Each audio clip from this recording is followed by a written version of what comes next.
Hey everybody, Greg Rice here in the bucket, Pawtucket, Rhode Island. And are you even listening? Did you even hear what I just said? Do you know where I am right now? No, probably not. You're probably listening to this while you do something else and look at something else.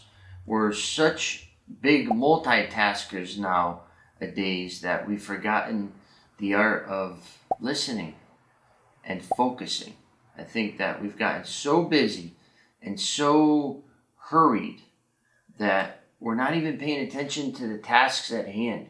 Our family, our friends, our finances, our business, our education.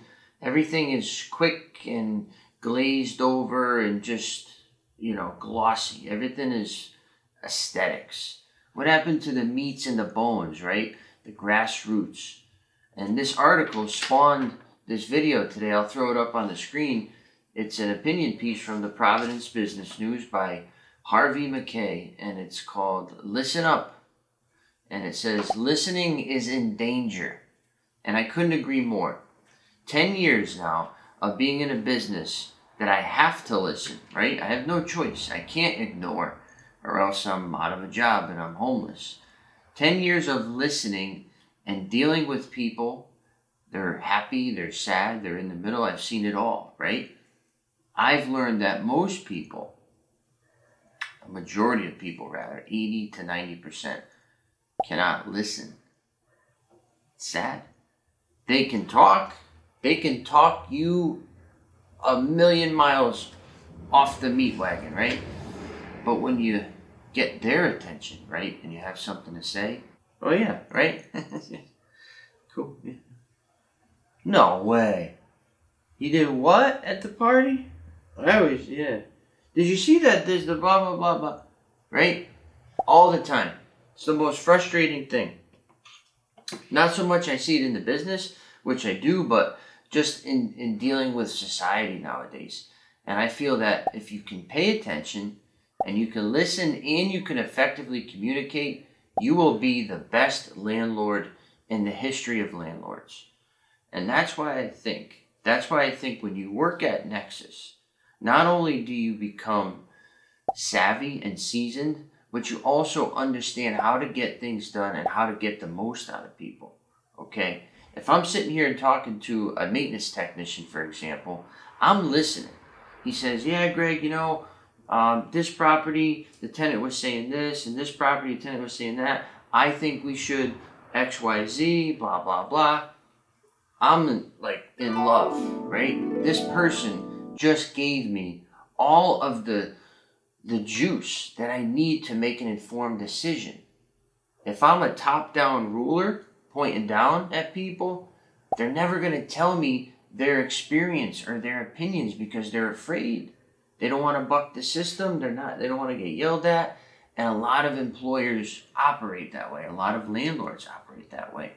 So one thing I can confidently say over these 10 years, the maintenance technician, the leasing agents, Nick, my boss, Nick, our director of brand operations, our franchisees, whenever they have something to say, I listen. And when I listen to you, I listen all to you. That's it. So I could get that from you. I give you my eye contact. I give you my positive body language. And and you feel comfortable that I've taken what you've given, I've thought about it, and then I've acted upon it. If we're not listening, what we act upon is not real data. It's not actionable. It's not an actionable item. How about that? Because I didn't understand it properly because I wasn't paying attention. So this article was amazing. There's two things in here. Sam Walton from Walmart. He said the key to success is to get out into the store and listen to what the associates have to say. Now take that metaphorically. The store could be whatever it is that you're trying to get better at or whatever your business is. For me, it would be going to a rental property, talking to a tenant in the driveway. Hey, how's it going? Do you need any maintenance assistance? Is everything going smooth for you? Oh, well, you know what? Now, as a matter of fact that you're here, I noticed that there's a hole in the soffit and there's a squirrel that's getting in there. You might want to cover that hole. Perfect. Beautiful. Thank you. And I'm glad that I listened. Just like in Mick LaFort's recent, what are we calling this, Mick? Real Estate is Life. It's a great blog / opinion piece that Mick LaFort blasts out to all of these subscribers. So Mick made a great point, and he said that most people look at maintenance like bare bad news, when you should be looking at it like, thank you for letting me know. Thank you for letting me know my asset worth hundreds of thousands, if not millions of dollars, needs help. Okay? That's the right way to interpret that information. And that's what you should be doing. Whatever your business is, specifically landlords, you want to listen to the boots on the ground. Because I'm in my ivory tower here, right? With all the ivory everywhere. I don't know what's going on in Woonsocket. I don't know what's going on in West Warwick, East Providence, unless I'm there. But I'm not. And I'll never be there in the foreseeable future. So I'm relying on my people. And you should do the same.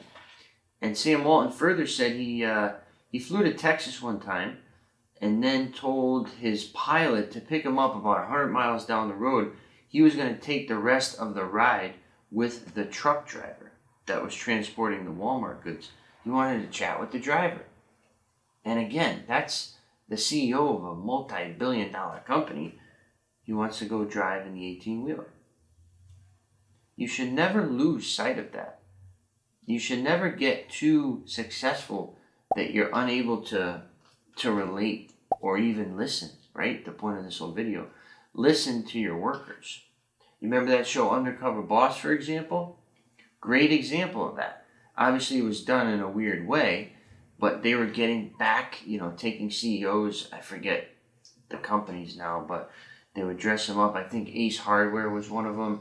He put on like a mustache and hair and pretended to be a stock boy. And that's what Sam Walton also went out to say. He goes, our best ideas come from clerks and stock boys because they're dealing with your customers. They're dealing with the public, all right? And if you're a landlord, they're dealing with your tenants, the people that send you the money every month. So why would you not listen to them? Man. And then Franklin Delano Roosevelt, FDR, said he was complaining about receiving lines. Everybody comes by, shake your hand, great job. And he decided to try an experiment one time, and to each person who passed down the line, like he went and shook their hands, he said, I murdered my grandmother this morning.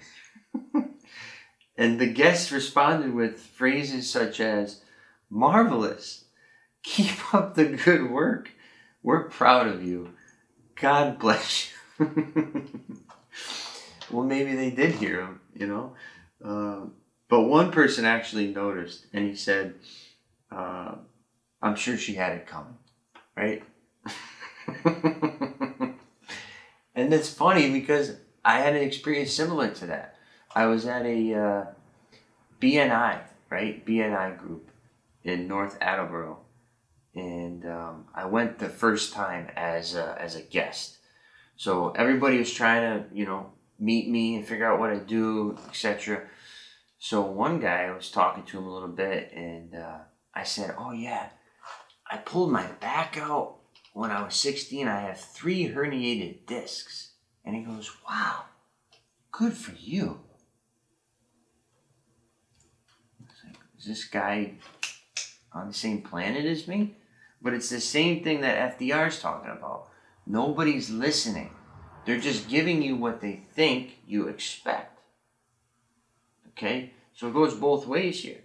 Hammer home the point from Harvey McKay here that your body communicates just as much as you do, and you got to use your ears simultaneously to digest what's being given to you and to let people know that they're well received. If you're not a good listener, not a good communicator, you're going to have a tough life. Not just in business, but in general. You got to do both. And sometimes you want to talk, you want to interrupt. I got a good point, I got a good story, I got a good for instance. But you can't. You just got to sit there and take a mental note. Say, yep, I understand. Sure, okay. And then after that, drop it down. I think X, I think Y, I think Z. And more importantly, get off the damn phone. Enough's enough with the phone. It's like, enough. Deleted my social media a year ago. Best thing I ever did. I feel liberated. I feel free. I feel like nobody can get in touch with me unless they have good reason or cross paths, right? I'm meeting people at the gym. I talk to more people at the gym than ever before. Maybe because they don't know what I'm doing. Now I'm in more demand. Who knows? But the bottom line is I don't want to please thousands of people that don't know me and worry about their opinions. It's just a total mind F***, that you don't need. Okay? Start small, grow big as you want. Listen, once again, Greg Rice here in the bucket, your property and everything else managed.